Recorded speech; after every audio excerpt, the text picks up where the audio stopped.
Tes 1 2 tes 1 2. Oke. Jadi bagi tugas jadi gini. Ini sesuai dengan yang sistem basis data. Jadi denang kong weighing kayak harusnya lebih gampang karena kalau nang hitung ya sistem basis data cile macam cakoya ni kon.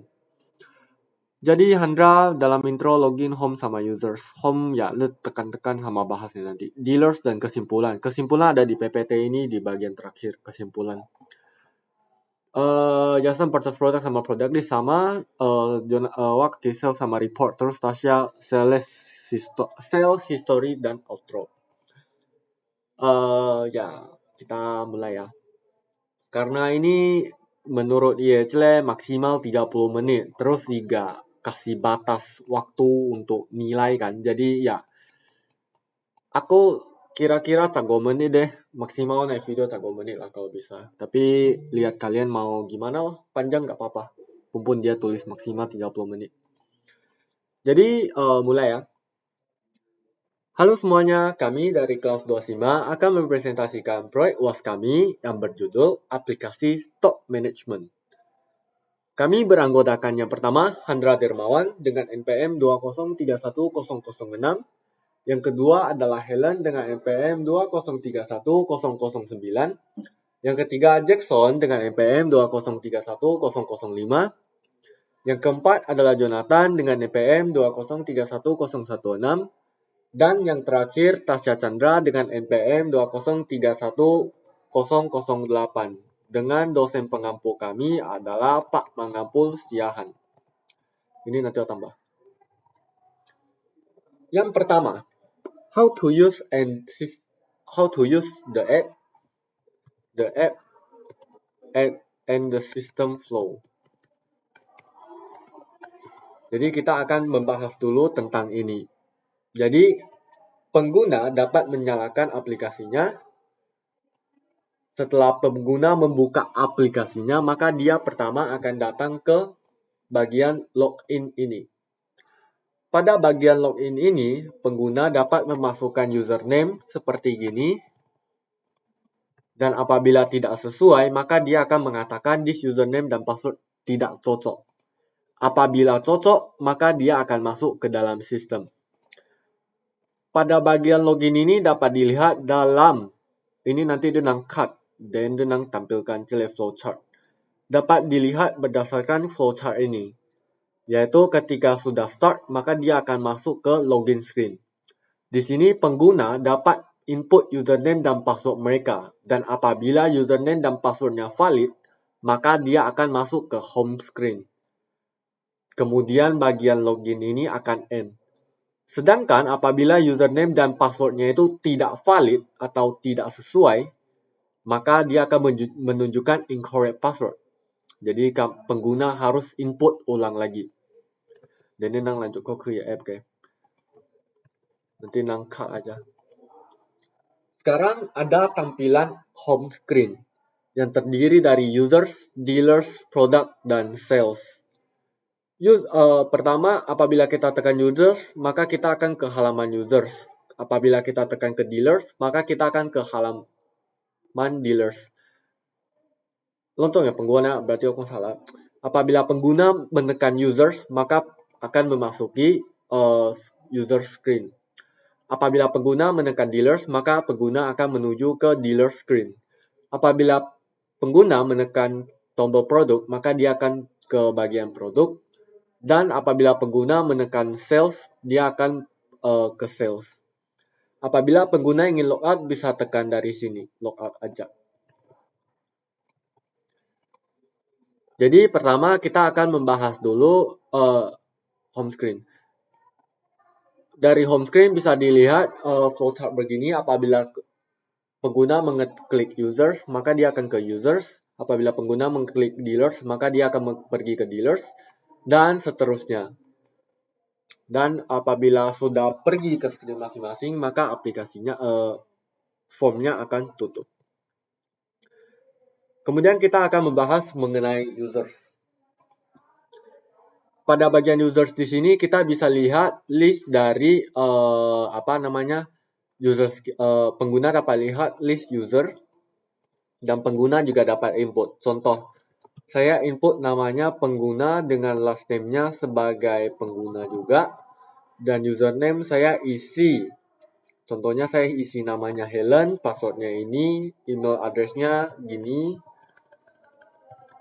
Email address-nya pengguna@gmail.com dan nomor telepon 0777 990088 seperti gini. Nah, dia akan konfirmasi dulu apakah datanya sudah benar. Apabila sudah benar, maka kita bisa tekan yes. Apabila datanya ada salah, maka kita bisa tekan no. Dia akan menyuruh kita untuk coba lagi. Jadi contoh data ini sudah benar, maka kita tekan yes. Nah, ada username yang sama sesuai dengan berdasarkan tabel yang ini. Jadi pengguna tidak dapat menginput username yang sama. Jadi kita harus ganti menjadi username yang lain.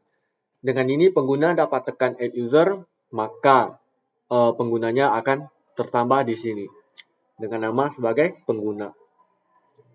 Apabila pengguna ingin disable user ini, maka bisa tekan tombol disable ini. Apabila kita tekan no, maka dia tidak akan disable. Apabila pengguna tekan disable terus pengguna tekan yes, maka statusnya akan menjadi yes. Selanjutnya pada bagian dealers, yaitu di sini sama seperti users, pengguna bisa lihat nama dealer, email, address, dan informasi lainnya. Sekarang kita bisa memasukkan nama dealer. Sekarang pengguna dapat memasukkan nama dealernya, yaitu contoh dealer pengguna dengan emailnya berupa dealer@gmail.com, address berupa kota Batam, Indonesia, telepon berupa 0777 889911. Dan kita bisa dan pengguna dapat tekan add dealer untuk menambahkan. Apabila ada salah ya seperti sebelumnya, kita tinggal tekan no. Apabila datanya sudah benar, kita tinggal tekan yes dan datanya akan masuk ke dalam aplikasi. Apabila kita ingin disable status dari dealer ini, kita bisa tekan tombol disable antara no sama yes.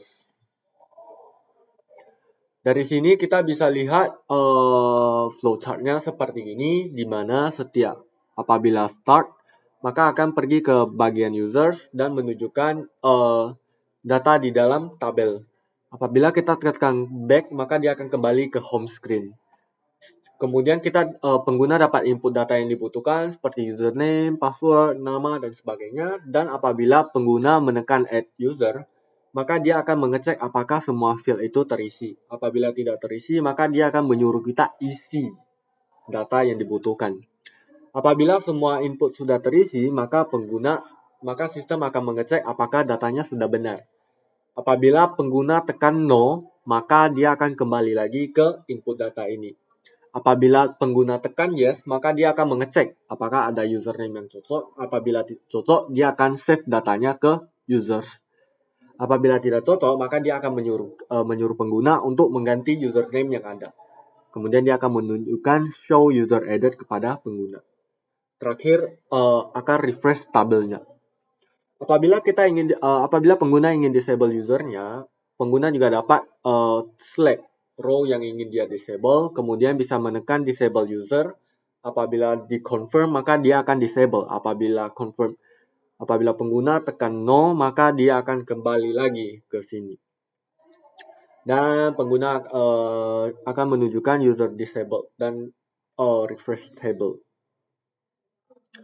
Selanjutnya pada bagian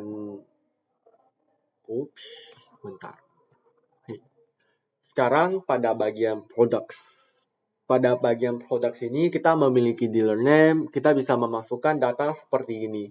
Tapi product name ini didapatkan dari product name list. Jadi kita datang ke product name list dulu. Di sini kita bisa melihat data dalam tabelnya, kemudian dalam product name ini kita bisa memasukkan data kita. Contohnya saya buat pengguna batu merah pengguna contohnya. Kemudian pengguna dapat tekan add item untuk menambahkan item. Dan apabila pengguna ingin menghapus itemnya, contoh pengguna ingin menghapus ini, maka dia dapat menghapus itemnya. Kemudian dari sini kita bisa pengguna dapat membeli barang dan memilih dealer dari produk tersebut. Contoh paku 3 cm ini saya beli dari toko Batu Aji. Maka di sini kita bisa memasukkan purchase price kita atau modal kita. Contoh satu kotak itu 20.000. Kemudian kita jual seharga 20.000, terus kita jual seharga contoh 25.000.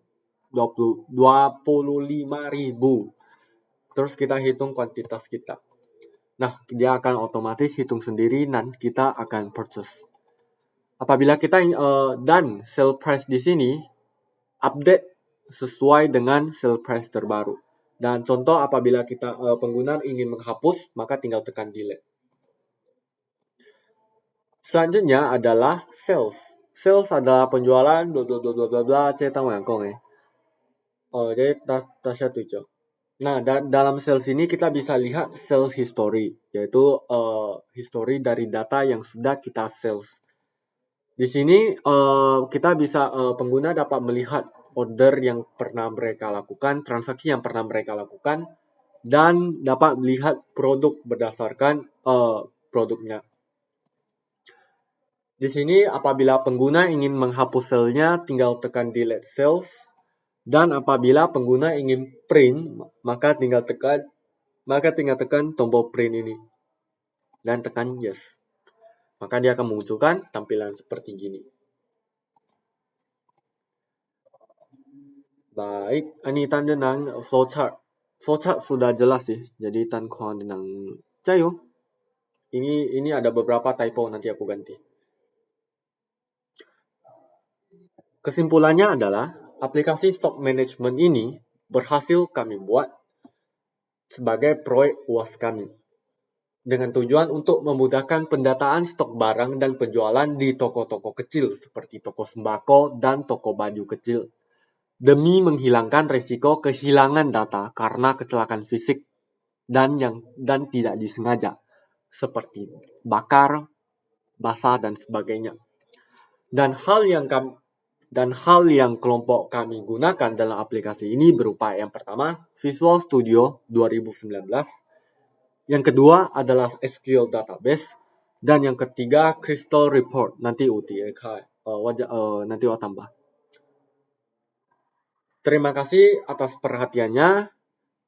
Kami ingin mengucapkan terima kasih atas dukungan teman-teman dan juga dosen pengampu bla bla bla bla bla bla bla. Sekian dari kami, sampai jumpa. Tasya, ด้วยความเป็นกงอันยอกคอนเด Yeay.